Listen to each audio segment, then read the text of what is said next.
pleasure to be here. I'd like to thank Joe and the rest of the staff for their assistance and help today. I'd like to thank Tim, even though he's not here, for the invitation to come today. I'm battling a cold, so if the throat doesn't work very well, I'll still try to get through it. On behalf of Dave Brisky, who's a professor at Texas A&M University in the Department of Ecosystem Science and Management, it's our pleasure to come here today and talk a little bit about plant defoliations. What we're going to do is try to summarize what we do know and what we don't know. Along the way, I want to try and first emphasize that there's a large body of knowledge in regards to individual plant defoliations. And we're going to step through some of that and look at kind of the synthesis of the findings. Take that and then look at how the assumptions we've used from that have been applied in rangeland management. And then look at how literature then can see if we're applying that in a proper way and if those assumptions are being met to our current knowledge.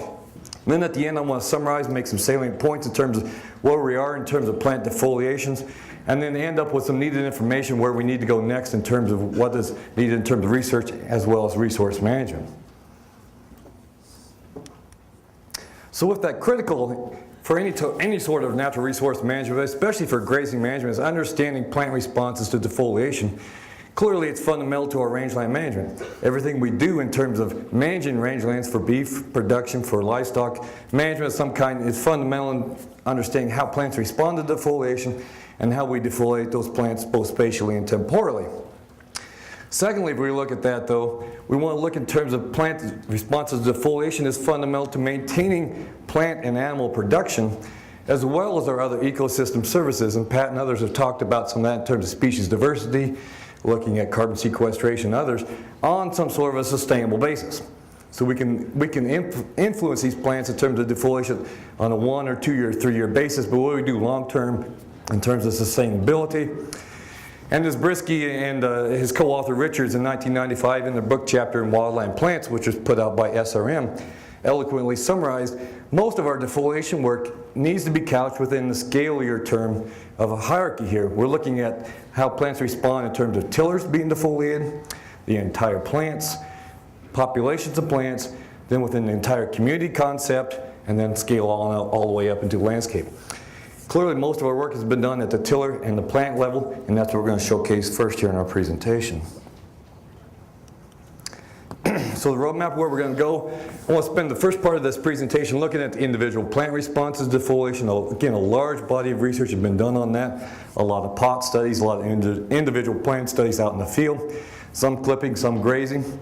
And then I want to spend the remainder, about the last 2/3 of the presentation, looking at the assumptions we're going to make, what we found from those individual plant defoliation studies in terms of timing of defoliation, in terms of intensity of defoliation, our distance from water and how that influences plant defoliations, drought and defoliation, Pat has talked a little bit about that earlier, and then grazing systems, come back to how we can manipulate and manage grazing systems to modify the frequency, intensity, and uniformity of defoliation on the plant basis out there. Well, again, Brisky and Richards in 1995 in that book chapter kind of summarized at that point the current literature in terms of how individual plants respond to defoliation. Most of the immediate effects are showcased here. So if we go out and defoliate a plant, clearly we're going to influence the photosynthetic capacity of that plant right away. We've removed plant material, leaf area. We've modified the meristematic tissue of that plant material. The capacity to regrow then is dependent on the remaining leaf area and the meristematic tissue remaining. We've influenced the root growth once we've taken off some of that leaf area. So resource allocation has changed from, instead of going below ground to above ground to produce new leaves. We've changed the nutrient uptake. That plant is now has to go out and acquire additional resources, again, for more leaf area uptake.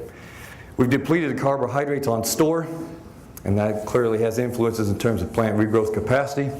And again, the resource allocation, again, above, below ground, as well as to leaves or to other plant parts.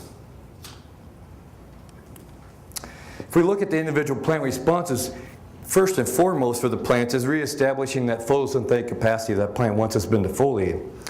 To do that, we're going to look primarily at 2 of the primary mechanisms. One is being leaf area, okay, how much is left, and then how can we regrow that leaf area, and then the meristematic contributions of that.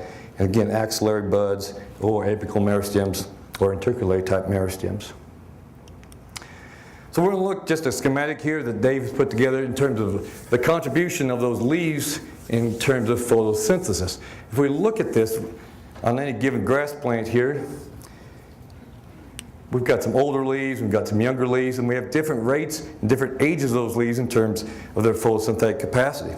And depending on how the herbivore comes in and selects that plant material, it's going to influence the type of capacity of that plant for photosynthesis in the future. If it takes off primarily the older leaves and leaves the new young leaves, then we have a high capacity for photosynthesis and regrowth.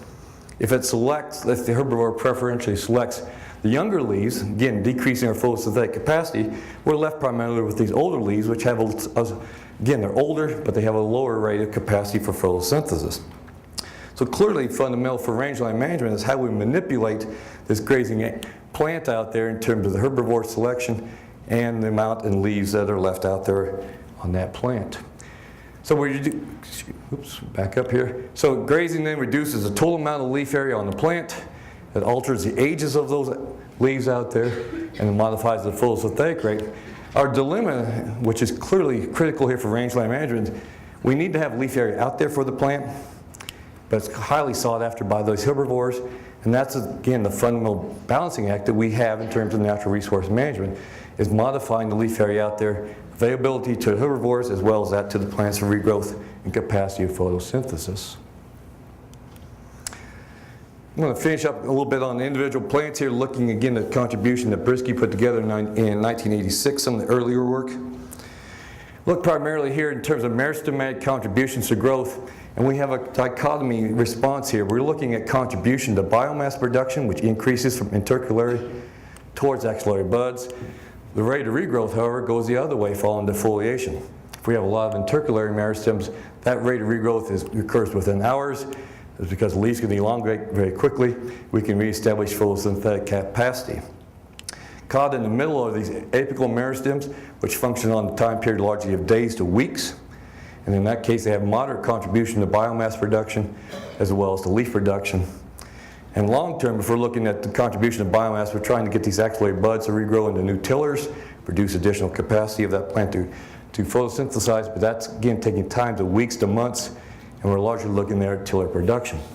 So anytime a plant is grazed out there, and Pat talked about this during his talk, is the timing of that grazing can be quite critical. When do we graze that plant in terms of what sort of apical meristems are out there? Are they elevated? Are we looking at influencing axillary buds to regrow in terms of tiller production, stimulating those? And are we regrazing those plants to come back and negatively influence the tiller production? So this is again the dichotomy we're looking at in terms of meristematic tissue in terms of regrowth potential for these rangeland plants. So now I've kind of caught you up a little bit in terms of what the contemporary views in terms of individual plant responses to defoliation are. Let's look at some of the assumptions we've made in terms of how we manage rangelands that have come from a lot of these pot and individual plant studies and been applied on rangelands in terms of plant communities and total landscapes. And the first thing we'll look at is probably the most critical, looking at the timing of defoliation. And the assumption we critically make in terms of natural resource management for rangelands is any defoliation during that critical growth period is detrimental to the plant and to the plant community. So we're going to look at this in terms of quite a few of the different literature examples that are out there right now. This is a classic study put out there by Hyder et al. This is a 7-year study conducted on shortgrass steppe just northeast of here, out in Nunn, Colorado. And in the study, they grazed different plots of land, very heavily grazed during January. They grazed a different one during February. 12 months of the year, they grazed different plots a year. They did this for 7 years. And came back after 7 years and looked at the frequency, in this case, of the dominant C4, the warm season plant out there, blue grama, and looked at how the month of grazing influenced the frequency out there. Although they found no statistical differences out there in terms of the frequency involved with the month of repeated grazing, notice that in June and July and August we see a precipitous drop in terms of frequency of blue grama. That's a period when those apical meristems are being elevated for blue grama. So it does appear that we can influence, through timing of grazing, we can influence the frequency of blue grama. Again, this is done for 7 years.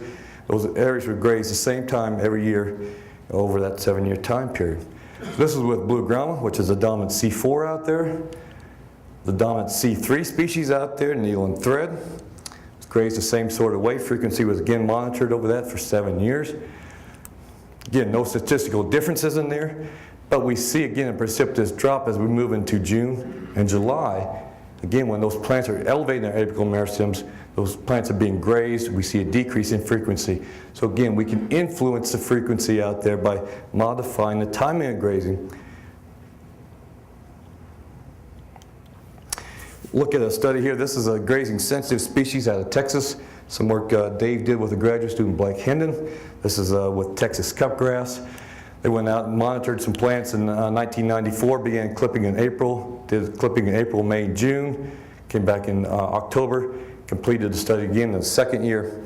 Interesting, if we look at what they did was they had some plants that were undefoliated, plants that were defoliated prior to the comb being elongated, when the comb was being elongated, after the comb was elongated, and then they defoliated some plants frequently every time they went out there.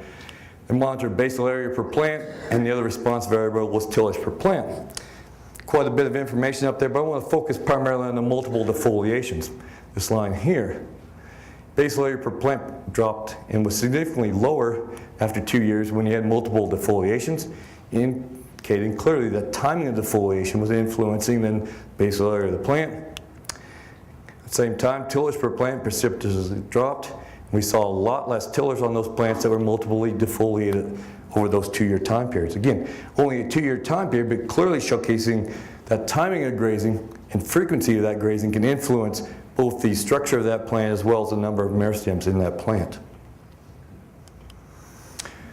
So if we look at this assumption, generally supported by the literature out there, that if we do influence our timing of grazing out there, defoliation during the critical growth periods, again, when that plant is rapidly growing, when that apical meristem is being elevated, that's going to be detrimental to that plant over the long term and influences its community composition.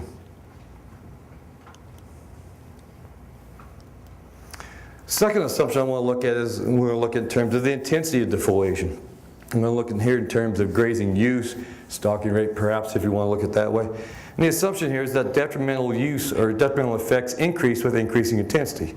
Area here on the left is moderately grazed, and area on the right here is very heavily grazed. What does that do in terms of plant responses to defoliation? Our assumption is then that this is detrimental to the plants in this plant community. Some work here by Stroud looking at western wheatgrass. Again, a rhizomatous cool season plant, very prominent in the short grass as well as the mixed grass prairies. Looking at a study here in which they looked at the utilization of that plant, primarily from 50 up to 90% of the use of the plant, and looking at the metric here of TNC, total non-structural carbohydrate percents. When you got above 50% in this case, and then you drop down to 90% utilization, those TNC levels dropped precipitously and very negatively, showcasing that grazing intensity was having a substantial impact in terms of the total non-structural carbohydrates or the energy level that's available in those plants for regrowth. Same sort of thing if you look at Indian rice grass. Work done with Drotrulika here out of Colorado State University in 1990. Look at clipping intensity, some plants that were not clipped, that were lightly grazed, moderately grazed, and then a very heavy or excessive defoliation.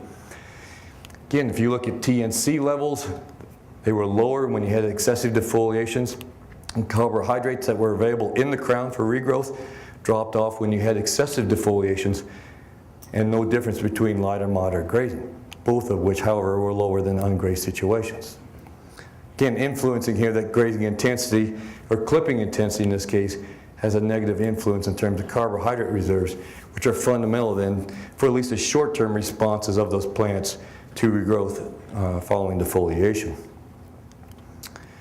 Same study, they're looking at the phenological stage of when that plant was clipped or defoliated, see if that had any sort of influence. Did not influence in terms of whether that was grazed or ungrazed, but we do see the phenological stage does have an influence on carbohydrate reserves out there, getting back to the influence of timing of grazing that Pat mentioned.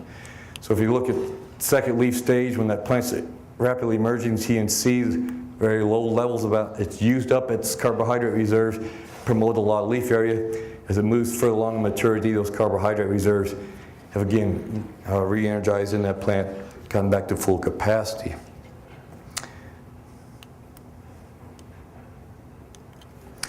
I do want to take a minute here, though, to look at the contemporary view of the total non-structural carbohydrate reserves. Clearly, physiologically, it's a very valuable concept. It's been well studied. A lot of research done in the 70s and 80s in regards to that. but it's perhaps been overextended in terms of as a management tool, at least in terms of rangeland and resource management. It's been applied at time frames of months, looking at terms of capacity of that plant to regrow with leaf area over time. But perhaps more importantly, really what we're looking at in terms as a short-term plant response here, we're looking at hours or even just short-term days, about 6 to 7 days before that plant has enough leaf area capacity to be in a positive carbon balance. So very valuable concept, but again, looking at terms of more short-term than over what we've probably traditionally used in terms of month capacity for these TNC levels. And perhaps the more contemporary view is we probably should be looking at the remaining leaf area rather than total carbohydrate reserves and the meristems, the number, the density, what type of meristems are available in terms of a better management tool, at least for resource management on rangelands.